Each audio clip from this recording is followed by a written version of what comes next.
On the 74th anniversary of the establishment of diplomatic ties between the two countries, he said, "I'm always amazed about the development of China."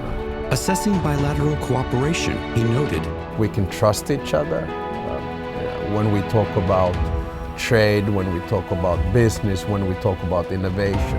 In the face of global challenges like climate change, he suggested, "You have to share the problems and you only have common solutions to them." President Alexander Stubb of Finland sat down for an exclusive interview with Leaders Talk.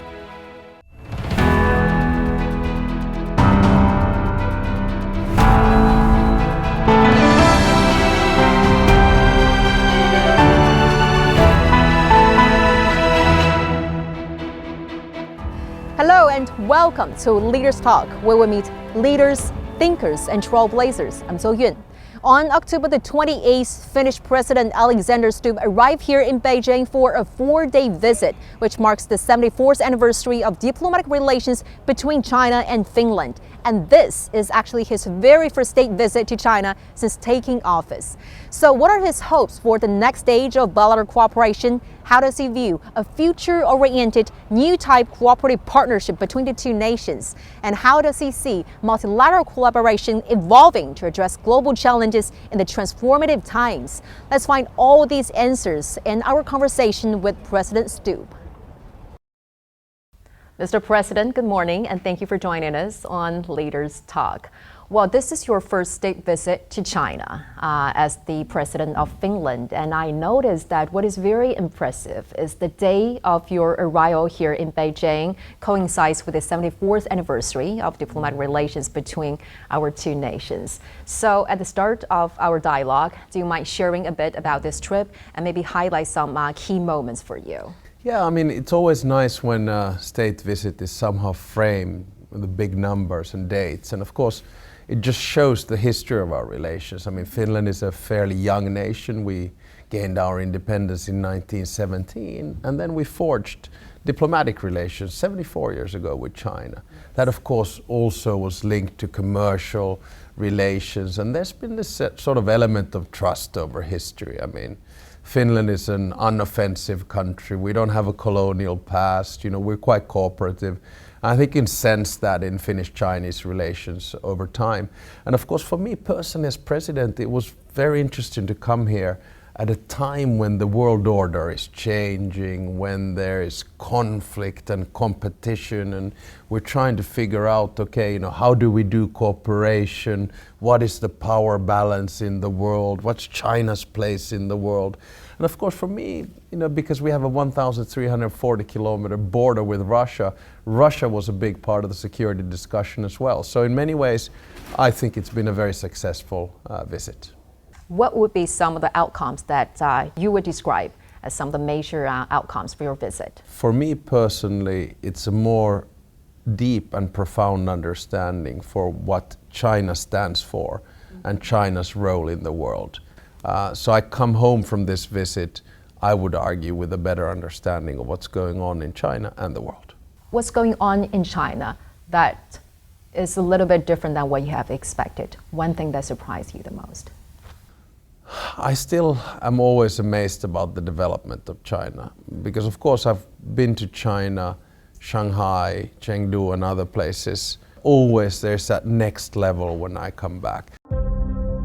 Terveisiä luotijunasta Pekingistä Shanghai. On October 30, Alexander Stubb took a high-speed train from Beijing to Shanghai and posted a video of himself on China's high-speed rail on social media.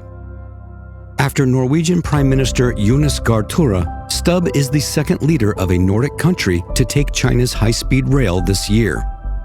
Visiting the Forbidden City with his wife, exchanging ideas and discussing educational cooperation with academics and students at Tsinghua University, during his stay in China, Stubb has been documenting and posting his trip to China on social media. You met with President Xi yesterday with in-depth exchanges on some of the key issues concerning bilateral relations and global issues as well. So what were some of your major takeaways from those meetings? Yeah, we spent the better part of 3 hours together, and we had met twice before when I was foreign minister and the president was vice president. So, we knew each other, and I think we have good dynamics in the conversation. We can talk very openly about things. Well, during the meeting, President Xi emphasized the exceptional value of this future-oriented, new type cooperative partnership, and also the need to further cherish and advance it. What is your understanding of this uniqueness of this partnership, and what is your vision in the next phase of it? Well, I'm always realistic about these things. China, 1.4 billion people. Finland, 5.5 million people. So there's a slight difference of scale here. And of course, for a country like Finland, it's important to have good relations with big players, major powers like China. The uniqueness comes from the fact that I think we can trust each other. When we talk about trade, when we talk about business, when we talk about innovation. So that's why I had 25 companies here with me from Finland. We have 250 companies that are established here in China, including, for instance, Kone. A lot of Chinese people go up and down with the people flow in elevators and escalators, made in Finland or made in China and serviced in China. So there are a lot of good ties on that front. So it's always good when you come to a country which has such an important role in world politics to learn and live, and that's where the uniqueness comes from. There are no sort of taboos in our relationship, which is good. Mm-hmm.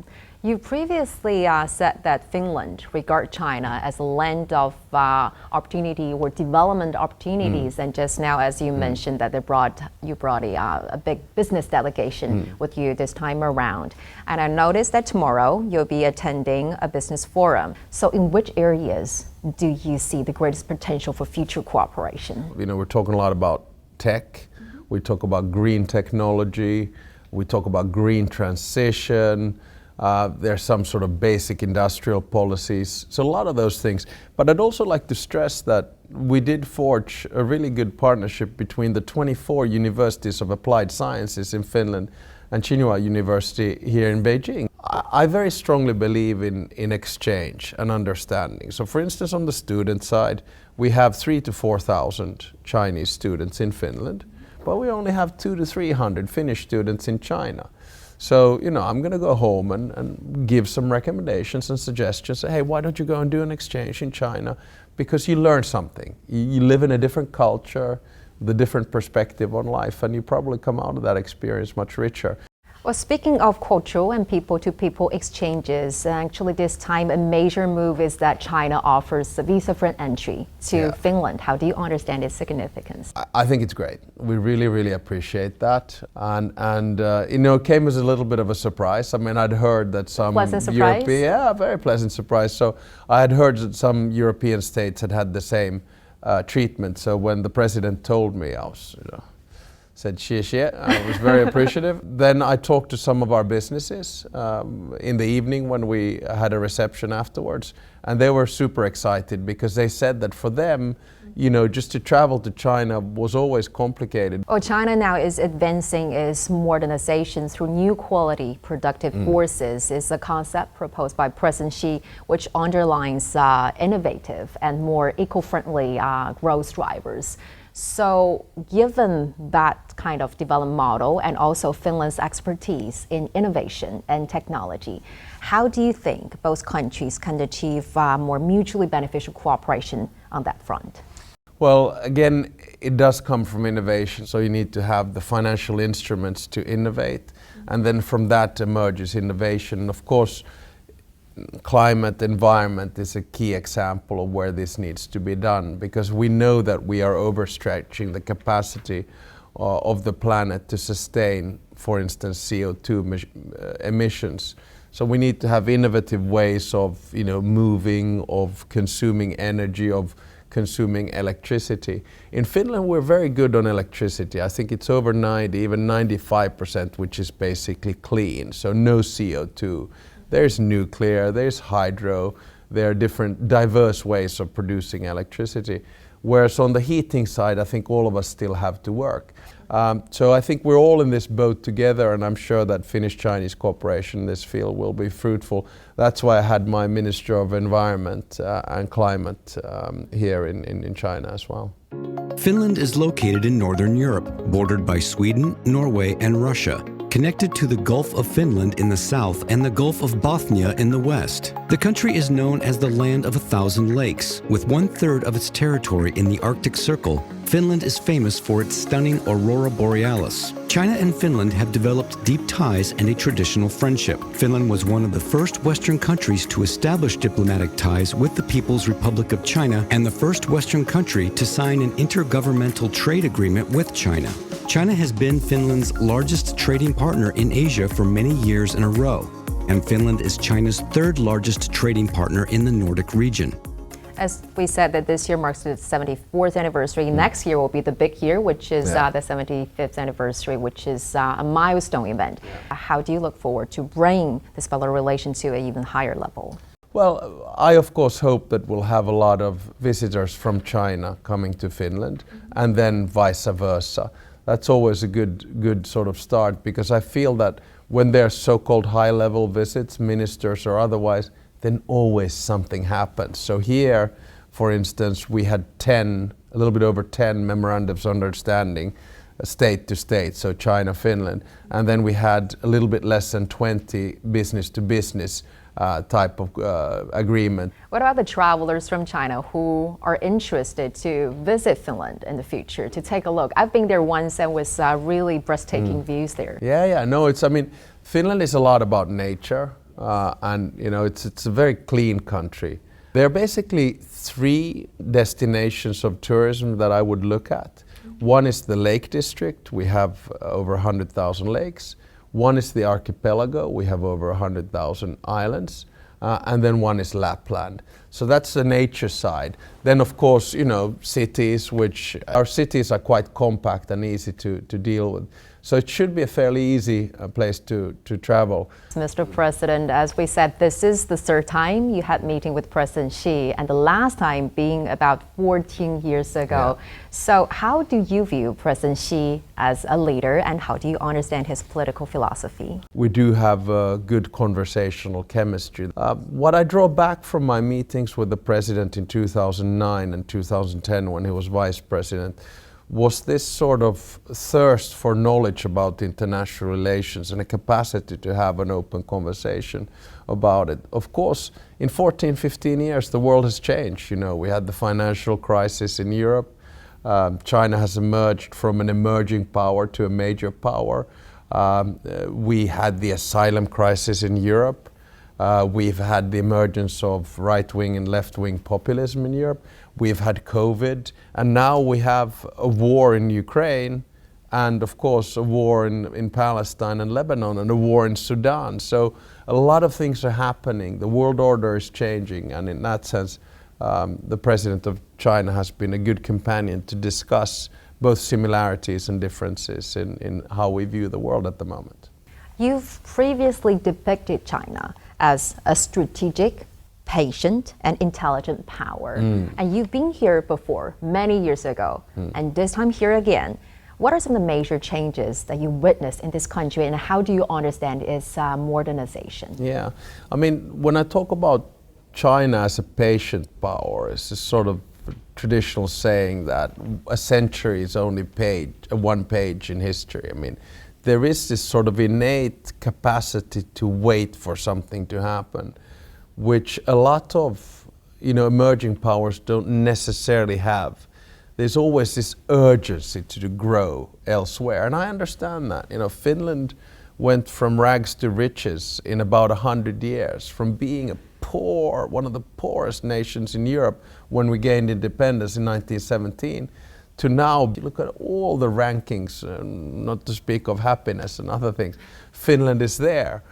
So I guess we were patient with the way in which we grew, but there are a lot of emerging economies that are not patient. And I also think that you're very strategic in the sense that, I look at your big plans, so Global Development Initiative and Global Security Initiative, Belt and Road Initiative.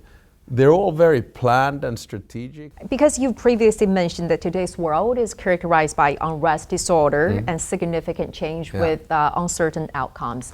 And given the major initiatives proposed by President Xi that you just mentioned, How do you understand the significance of those initiatives in promoting common development? What we had during the Cold War was a bipolar world, Soviet Union and the United States. What we had post-Cold War was a unipolar world led by the United States. Now we have a multipolar world. I don't have a problem with the multipolar world, but I think it is quite clear that if it's not backed up by a multilateral world, it leads to chaos, disorder, and conflict. So we need common international rules in common international institutions. And my big argument is that we need to give more agency and power, especially to the global south, if we want to solve the big problems of this world: climate change, demography or immigration, technology, pandemics, or sustainable development. You can't do these alone. You have to share the problems, and you only have common solutions to them. And this means that we need to maintain the current rules, which I think are good, but we need to change the current power structure, which means more power to the global south. What do you think we should do in order to deal with the challenges that are faced with increasing anti-globalization sentiment, as well as, let's say, protectionism? Yeah, I think you need to do them within the framework and context of big international institutions, such as the United Nations, the World Trade Organization, the World Bank, and the IMF, International Monetary Fund. You also said in your speech at the UN that many countries are rejecting multilateral cooperation at precisely the time when we need it more than ever. What kind of message were you trying to send by then? I'm very impressed with your research. My message is very simple. After the Cold War ended, we spoke about the end of history, that all of the countries, 200 of them in this world, would revert to some kind of a combination of liberal democracy, globalization, and social market economy. Well, it didn't happen. We forgot that sometimes we don't all share the same values, but we're all driven by quite nationalistic interests. And that's what we can see right now, whether it's in the global West, global East, or global South. A lot of countries define their foreign policy and existence based on interests, and then they turn inbound. We start seeing tariffs and protectionism coming in.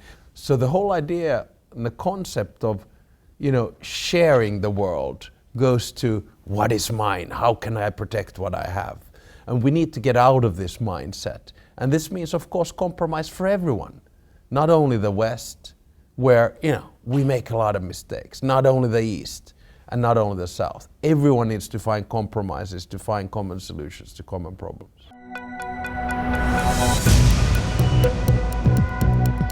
Each day, there are millions of stories.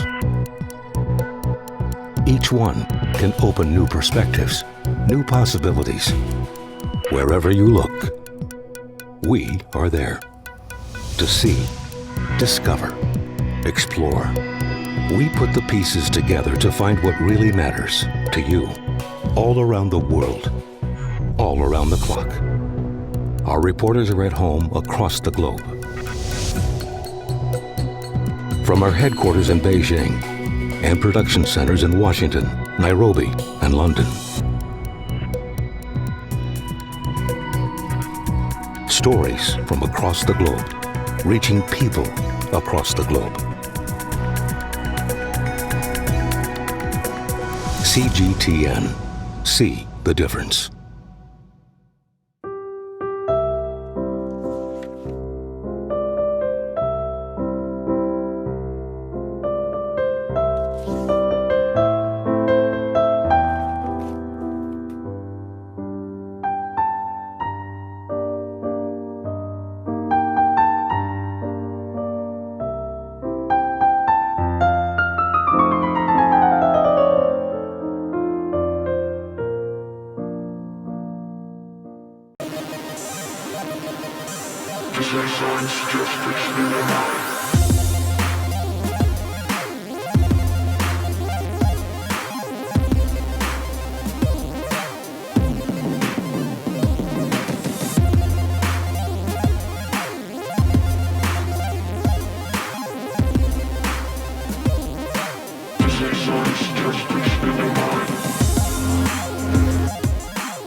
In February 2024, Alexander Stubb was elected president of Finland.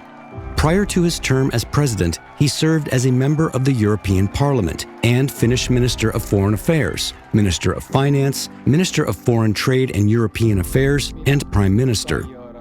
In his presidential inaugural address, he stated that global cooperation is essential to combat climate change, resolve conflicts, promote economic growth, and improve people's well-being. Speaking of the European Union, Mr. President, EU experiencing many major shifts and changes in 2024, such as a sharp right turn in the election of the parliament.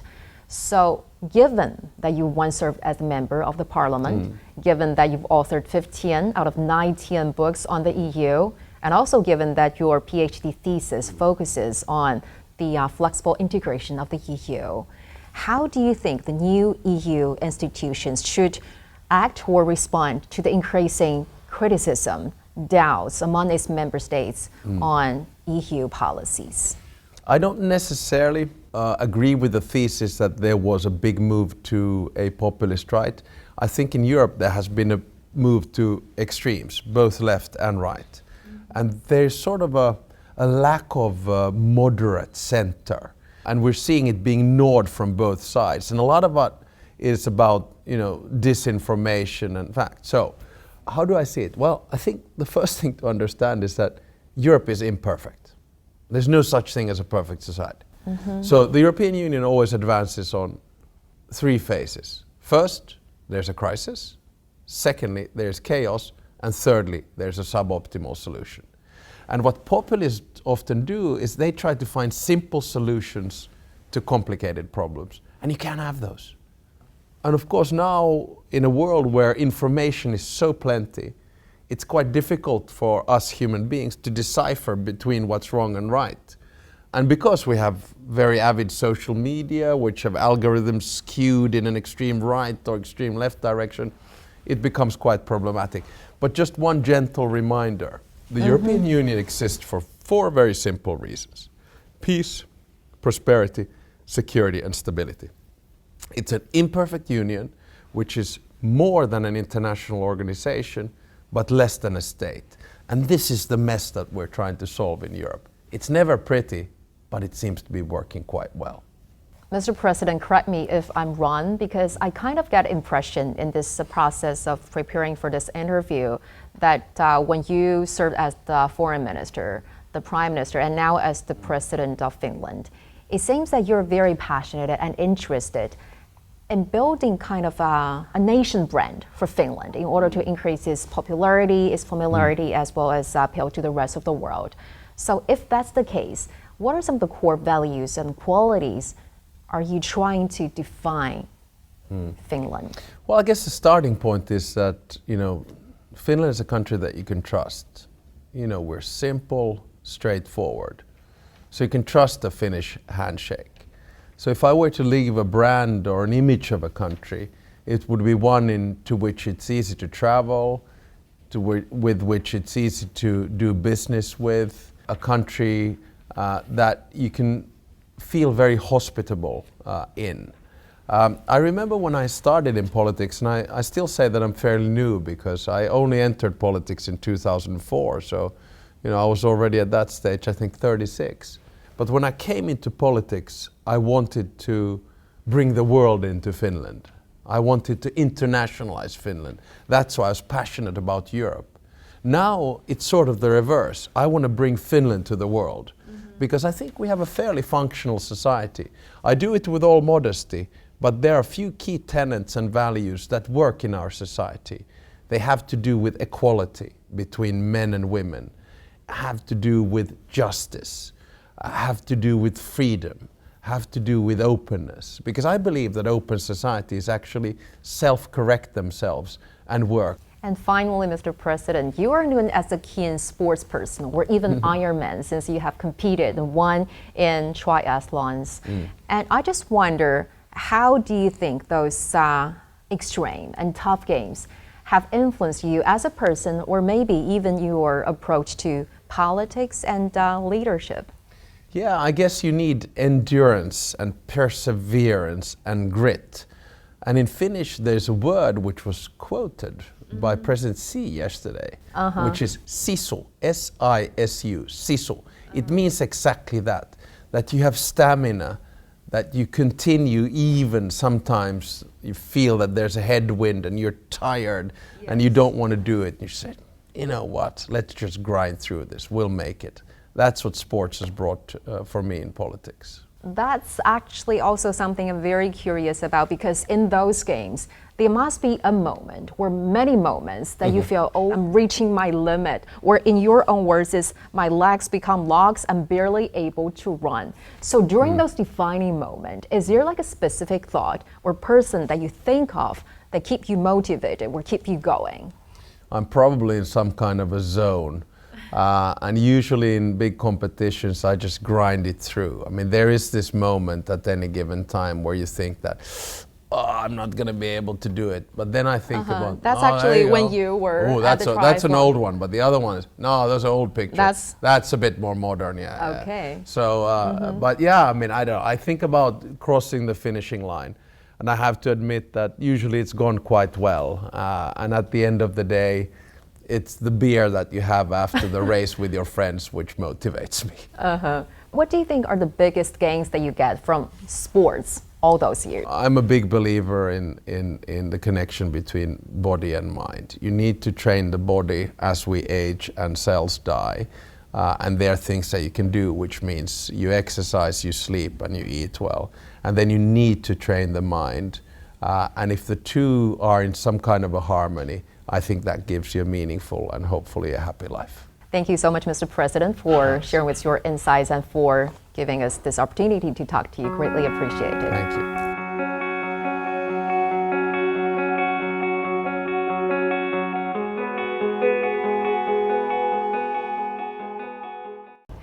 During the interview, President Stubb highlighted that over the past 74 years, China and Finland have built a relationship rooted in equality and respect, with steady progress in bilateral relations.